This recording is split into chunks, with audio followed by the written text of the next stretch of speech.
Welcome back to the online lectures for software engineering. In today's class, we'll be discussing the evolutionary process models. Now, what are evolutionary process models? Evolutionary process models are iterative. Now, what does iterative means? Iterative means those are continuous models. These are going to be developed continuously. And these evolutionary models, they are going to help you to develop a more complete version of the software. Now, unlike as you have seen within the incremental model, we have seen that we are creating we are delivering first a core product. That is the basic functionality we are delivering it to the end user. And upon this core product, you're going to add many other updates onto the software. Whereas this is not the case in evolutionary process model. In evolutionary process model, you're going to make one complete version. You're not going to go for updates, but you're going to combine all of this together and you're going to deliver this at once. A complete software will be delivered at once within an evolutionary process model.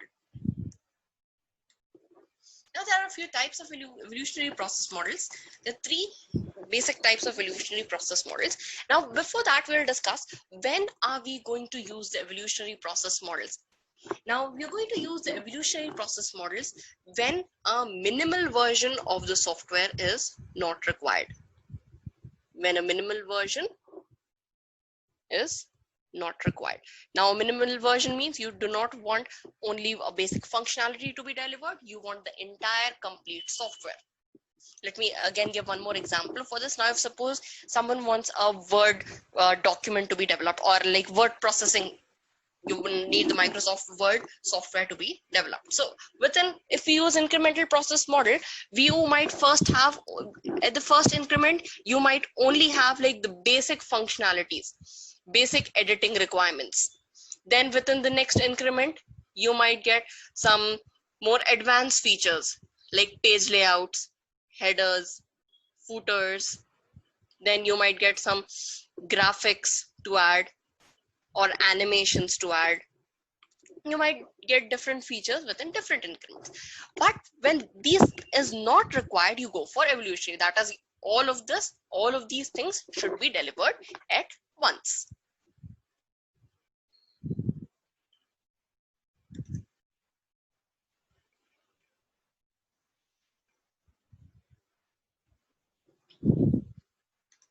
Now, the second point.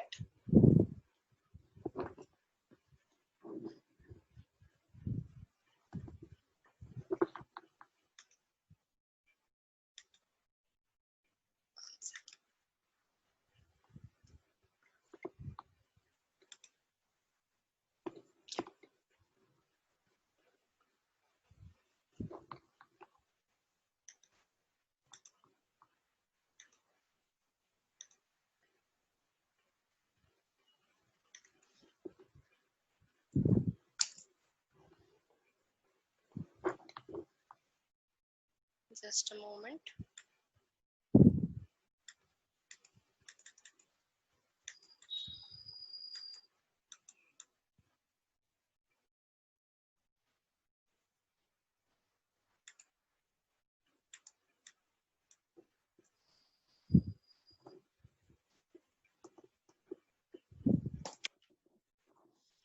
The first one was a minimal version is not required. And the second one is when requirements are not clear. Now, when requirements are not clear, this means that whenever software needs to be developed, suppose an end user comes in, he does not have a main requirements listed. He does not have a list. He just have a main idea that a software needs to be developed. So at that time, you're going to go for evolutionary process models. And the third one is this evolutionary process model technique. This is basically used for complex projects, because in complex projects, requirements are not fixed. Because in complex projects, what might happen? A specific requirement, you might have a set of requirements. A few days later, while you're still developing, a new product might be launched within the market, which requires some more addition to your requirement. So you are going to change your requirements. At this 3 instances, evolutionary process model is used.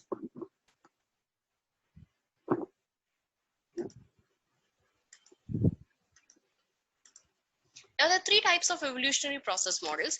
The first model is called as prototyping model. Now, in here, the word prototyping, it means that you're going to create a model. Prototyping means developing a particular model. Now, another name for prototyping, it can be called as a throwaway model, because in here it is not a complete version, it is just a representation, it is just a model. That is why it is also called as a throwaway version. Now, in a throwaway version, you might completely discard whatever you have developed and again start from the beginning, or else you might use a few tools from it and you might use it within your complete version of the software. Now, when are we going to use the prototyping model? The question arises is, when are we going to use the prototyping model? Now, this prototyping model is used when the customer has defined a set of objectives, but he does not identify the input, the output that needs to be there within the software. We'll take an example. Now, if suppose the end user comes in and he tells that he wants to develop a software as there's an increase in accidents day by day, and before the ambulance or any aid reaches the particular person, there's a huge risk for the person's life. The person's life is in danger. Now, in here, he does not completely know what needs to be the input or what needs to be the output, or what are the processing requirements, how you're going to process all of this information. This end user does not have an idea. Now, when the end user itself is not clear, it makes the developer also confused. So at this instance, you go for the prototyping model. This is the first instance when you're going to use the prototyping model. The second one is the developer is not sure about the efficiency of algorithm. Now, in here, there might be a time that the developer might not have used a particular algorithm for a specific type of project. Now, in this case, you're developing an application for identifying where an accident has occurred and how you're going to provide aid to that particular person by sending an ambulance. So in here, you might not know how this algorithm might function when you're applying it to this type of project. So at that time, you are again going to go for the prototyping model. Then the next one is when the developer in here is not sure of how the human and the machine are going to interact. Now, in here, machine is your software. You're not sure how these both are going to interact. So again, you go for prototyping model approach. Then the fourth one is the developer is again unsure about the adaptability of the operating system. So you can see points 2, 3, and 4. These focus upon the developer, and the first point in here is focused upon the end user. Now, because the end user is not clear, you go for prototyping, or else when the developer has got confusion within how the efficiency or how this algorithm is going to work upon this project, or how this human is going to interact with the software that is being developed, or on which software or which operating system this software is going to run, how well it is going to run. When you've got these type of questions, you go for prototyping, because it is a model, it is not a complete version. If you are going to develop a complete version where you're unsure of the algorithm, where you're unsure about the interaction, you're unsure about the adaptability, it is going to cost you more. So that is why you're developing a model. You're going to go for the prototyping model.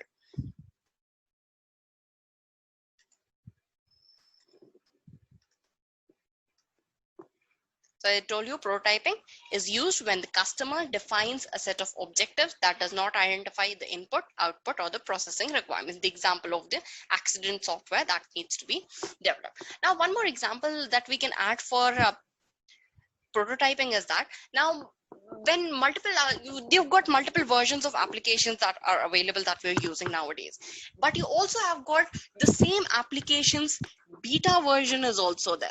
Now what is this beta version? In this beta version, you do not know how this computer or how this application is going to react with that particular requirement that you are adding, or you want to refine this particular requirement based upon the feedback from the user. Now let's take an example. You've got this YouTube beta version. Now what does this YouTube beta version has? The functionality, you as you're playing music upon the YouTube app, you exit, the music is not going to work. Whereas within the beta version, if you exit the app, the music still plays. So in here, this YouTube beta version, it is a testing phase. Now in here, in multiple beta versions, why you're creating the beta version?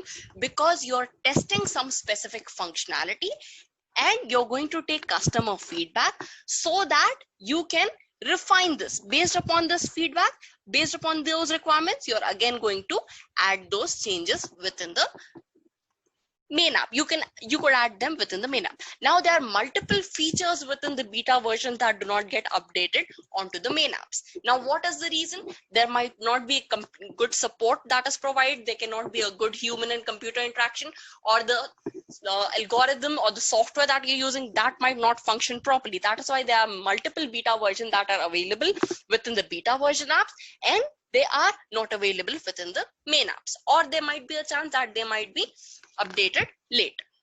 By completely refining it, by doing multiple testing on multiple operating systems, because when the customer uses it, then only you get to know how this application is working.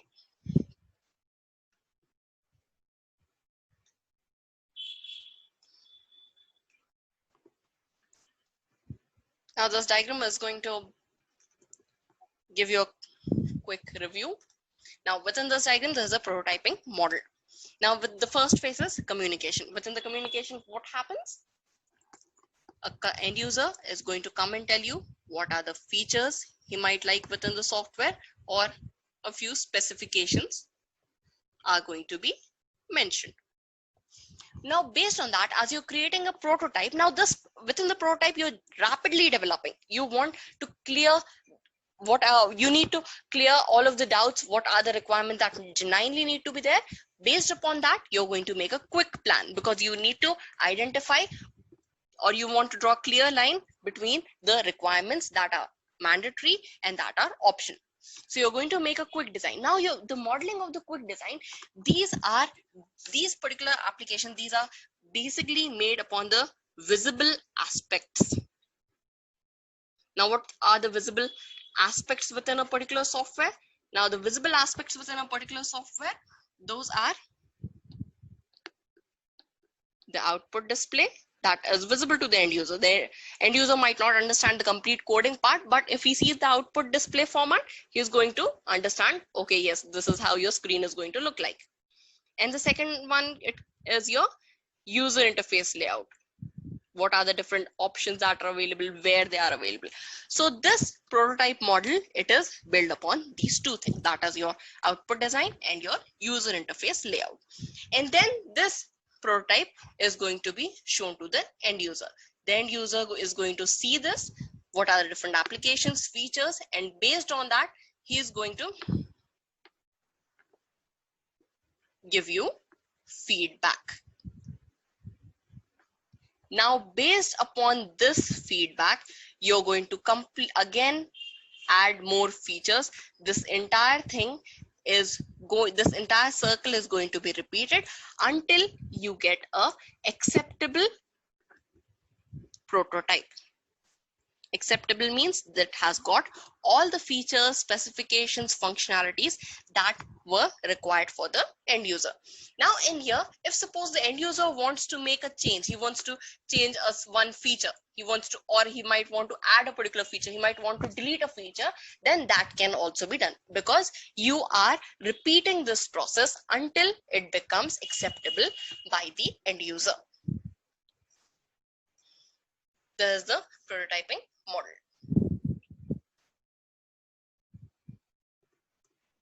By developing a prototype, the end user and the developer both have got a clear picture of the requirements for the particular software, and it becomes very easy for them to develop the main version of the software.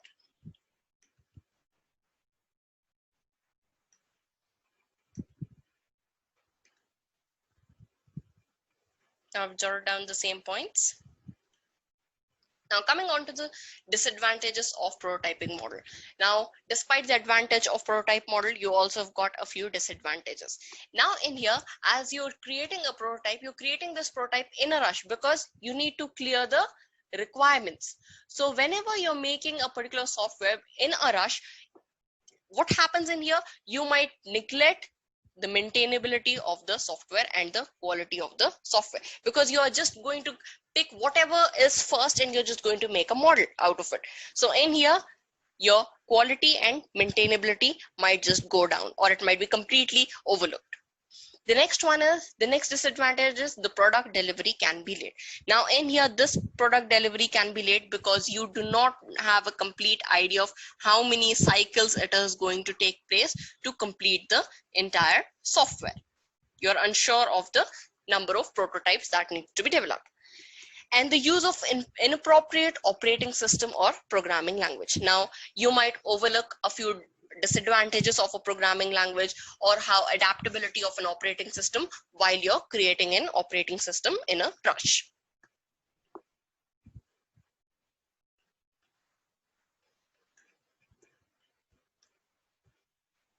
Now moving on to the next model. The next model is called as the spiral model. Now this spiral model, it was developed by Barry Boehm. This was the person that invented this specific spiral model. Now this spiral model, in spiral model, you're going to develop a software rapidly. That is, you're going to develop a more complete version of the software.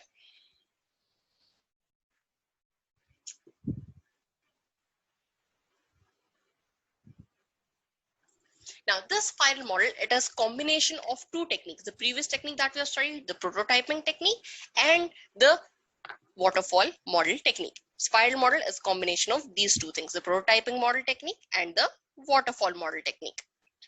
And in here, the additional new feature that we have within the spiral model is it is a risk-driven software, or a risk-driven development. That is, whenever you're going to develop a particular software, you are going to focus on the, if suppose a particular project has got a huge amount of risk, you're completely using new technology, new software, new tools. So in here, you do not know what the output is going to turn on. So at that point, you go for spiral model.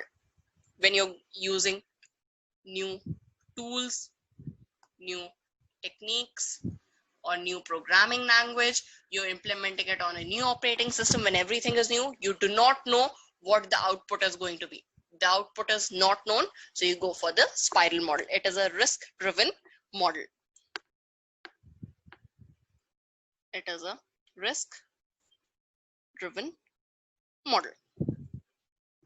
And this is a realistic approach because many real-time projects use spiral model techniques, and this technique is used for very large-scale projects. Because for a small scale project, if you're taking new tools, techniques, new operating system, you can just completely resolve. But when you have got a huge operating system to develop or a huge software to develop, you do not know which parts of the system are going to be compromised when you fix the other.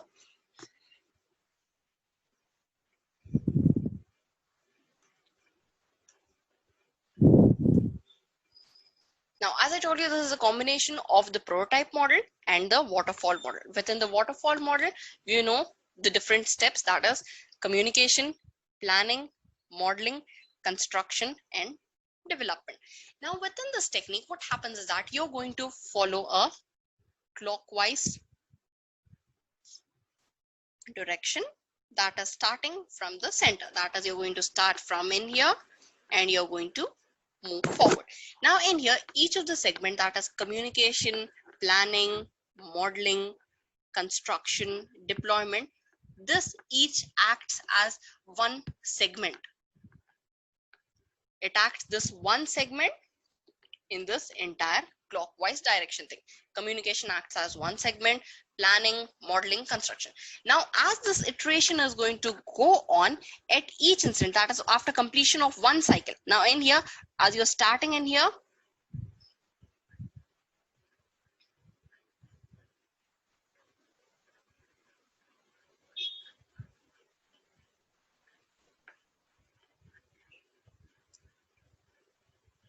this entire green thing, this is your one cycle. Now within this one cycle, you're going to identify all the risks. Then in the next cycle, that is this red color, when in this entire one cycle is completed, again you're going to identify the risks. Then again, yellow. In here again, you're going to identify risk. At each and every cycle, you're going to identify the risks and you're going to eliminate these risks. Now, when you're eliminating each of the risks, you're going to create a prototype. That is where you're using this prototyping technique. Now, this is an easy representation. The next diagram is going to be a difficult one.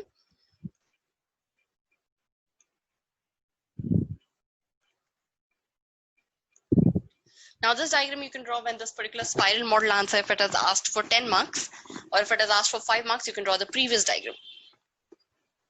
Now in here, you've got 4 different quadrants. Now within the first quadrant, now in here you've got the x-axis, you've got the y-axis. The first quadrant is determine the objectives. Second is identify and resolve risks. Third is development and test. And fourth is plan the next iteration.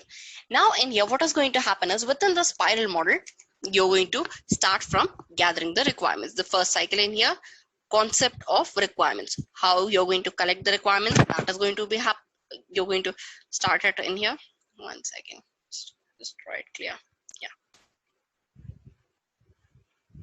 Now, concept of requirements is what are the different requirements that the end user wants within the cycle. That is this within the first phase, you're just going to focus upon the requirements.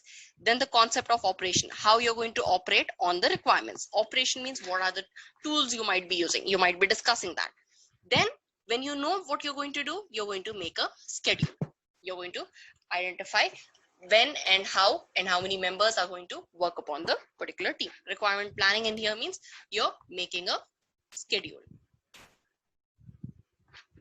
Then in here, now this within the first iteration for this particular process, you're going to identify if any risks are going to be there based upon the set of requirements that were given.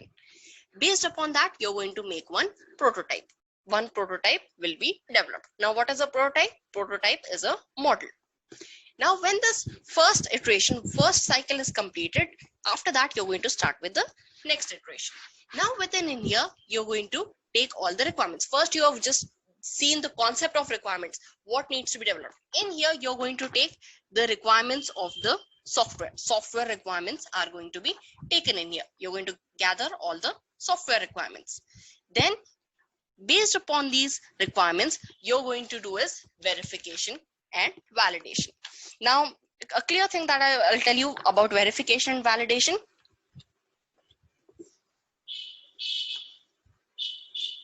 This is verification and validation. Now, a simple example. Now, if suppose you're developing a shirt. Now, when you, for verification, you're going to check whether the shirt has got 2 sleeves or not, or any buttons are missing or not. You're going to check within verification. Whereas within the validation, you're going to check whether if the shirt is designed for the size L, whether it is going to fit for this particular person. And then you are also going to check the quality of the shirt. So this is the difference between verification and validation. Now we'll see verification and validation in terms of software.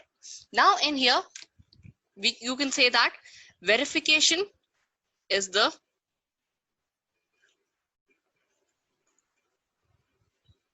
developer's point of view.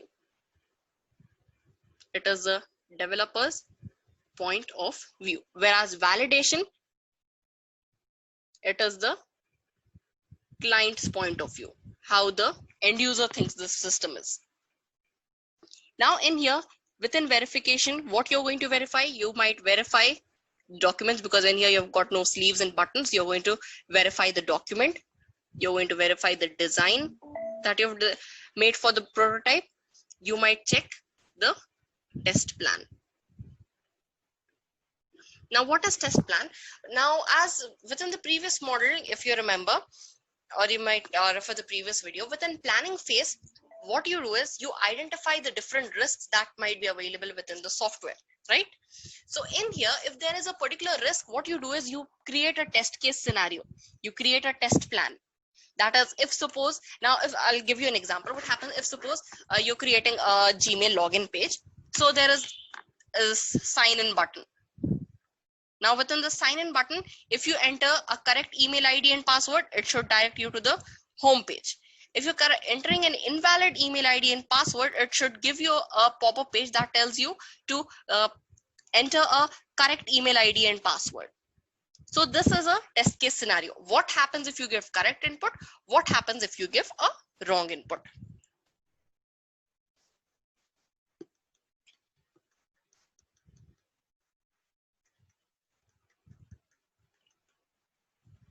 Now, whereas coming on to validation, within the validation, you're going to do different testing techniques are going to be applied in validation. And these can be black box testing technique, white box testing technique. These we are going to study within the later half of your software engineering syllabus. Black box and white box testing techniques are going to be applied.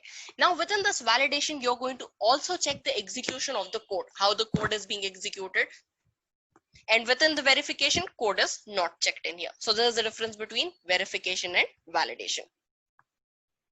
Now coming back to the software verification and validation, after you've done the software verification and validation, you're going to make a plan, how you're going to work on it. Based upon that plan, again, risk analysis is done. As in every cycle, risk analysis need to be done. Then based on that, again, a model will be developed. Now when in here a model is developed, again another phase is going to start. Now within this drafting phase, now in here drafting means you're going to make a product design. You might write down the document, the designing part is done in here. You can say this is your designing part, software design. Now for the software design, again you're going to do is verification and validation. Now when you've done the verification and validation in here, you're going to create test plans. You're going to create the test plans in here. Based upon that test plans, you're going to do the entire testing you're going to perform, and then again do the risk analysis, again create a model. Then when a model is being developed, then you keep on adding the detailed design. So you can see within in here, you're starting from the basic, from nothing you're starting, then adding a few software requirements, then going to the design phase. So you can see that communication is happening. Then what are the 5 phases? Communication, modeling, communication, planning, modeling, construction, design. So in here, you're doing communication, planning, you're doing the modeling, then your construction, you're doing the construction, detailed design you're making the code, and integration. Now in here, integration in here means if suppose multiple teams are working, if suppose in spiral model, multiple teams will be working, because there's a very huge project, it has got a lot of teams that are working. So in here, one person might be, now in here, there is an entire software. Now if this, suppose this particular software is divided into 3. One particular person in here might be working on the first module, the second on the second one, and the third one is working on the third module.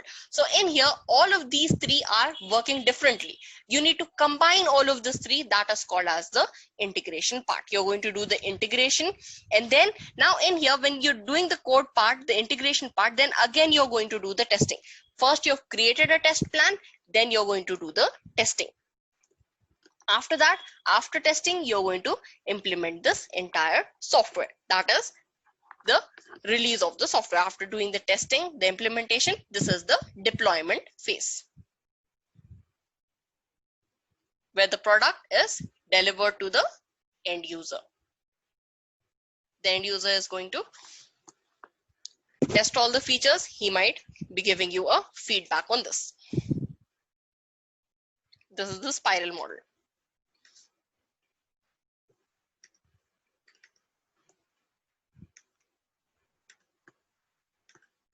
Now, a few advantages of spiral model is the monitoring becomes very easy. The monitoring of the software is very easy while you're using the software, while you're using the spiral model. Then changes can be made in later stages of the development, because every time you're developing a new prototype, you're not using the same old one. You can add changes as you're developing a new prototype. Third one is continuous risk analysis. As you can see, in every clockwise iteration, you are identifying if any risks are there.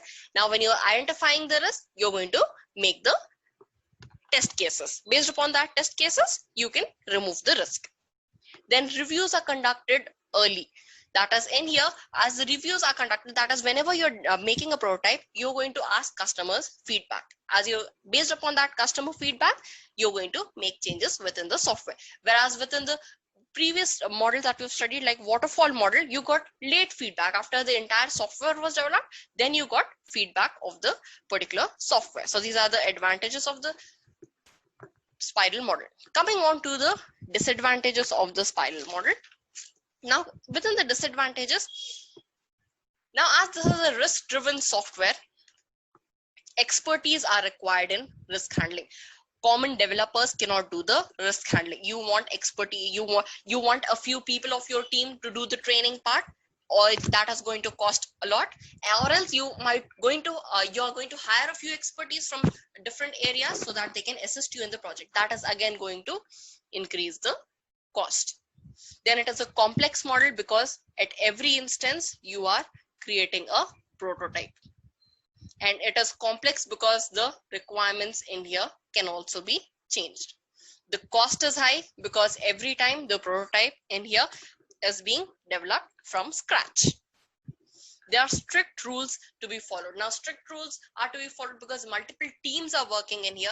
All the teams need to collaborate with each other. They need to maintain the speed of the development of the software. Then the next one is the end of project may not be known early. Now, the end of project is not known early because you do not know how many prototypes you have to develop before you have the end project.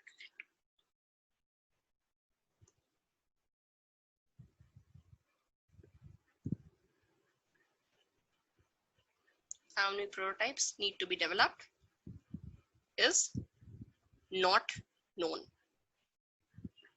That is why you do not know when the end is going to be there for this particular project.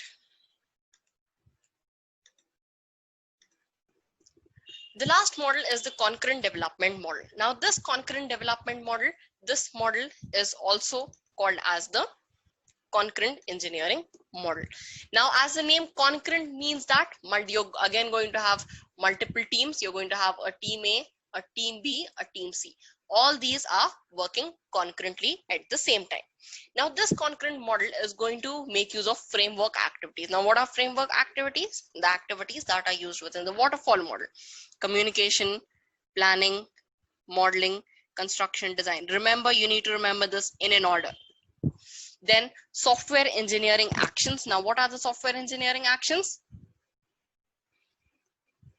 Software engineering actions, it can be the work task, that is what are the different steps that you're following. Then you've got work products, that is what document, what file, or a particular report. This can be your work products, and how you're going to assure the quality of a particular software. These are the things that are going to be there within the concurrent development model. Now, in here, within this concurrent development model, what happens in here is you're going to follow the same communication, planning, modeling, construction, deployment tasks. You've got the communication, then you've got planning, then you've got the modeling phase. So now within the modeling activity, now this diagram, these rectangle like structures in here, these are going to represent state of the software engineering activity. That is in which particular state this particular software that you're developing in. Now, we are supposing that communication has been completed and planning is being completed. Now you're within the modeling phase. Now within the modeling phase, what can happen is that first, when you're starting at the start, the modeling phase is in inactive state. That is, nothing is happening. Now when this modeling state starts, it has gone to the under development. That is, you're doing the modeling part. You're creating a design. You might be creating a design in here, or you might be creating a prototype. Now, while you're creating this, now if suppose the end user, he wants to make some changes within the communication phase. Now, when he wants to make changes, this phase, this under development phase has to go in awaiting changes. Now, within this awaiting changes, these changes that were requested by the end user are embedded in here. Changes are made in here. Now, when the changes are made in here, after the changes are done, you're again going to check the software, because whenever you're making even a slight change within the software, you have to again do the testing part. So in here, you're going to again check whether it is going to affect another part of the software or not. You're going to again check, and then this particular software goes under review. Now this review will be done by the software engineer or the manager, the person that is responsible for the development of the project. If he says that this project is okay, then this is called as the baseline. Baseline means that the product that is being reviewed and agreed upon. That is, in here, the manager has told okay, and in here, the user has also told okay. That is called as baseline. When it is baseline, then you go for the done phase. This is one phase. The other phase can be if suppose the customer has not requested any change. The modeling phase will go from inactive to under development. It will directly go to review to check, to take assurance from the manager or the software engineer. Then it will go into the baseline phase. The user is also told okay. Then the done phase. After that, you're going to start with construction, and after construction, it is the deployment phase. So in here, this concurrent model technique, it is appropriate for projects when different engineering teams are involved. When multiple teams are there, one might be handling with communication, other with planning, one with modeling. At this time, it is used.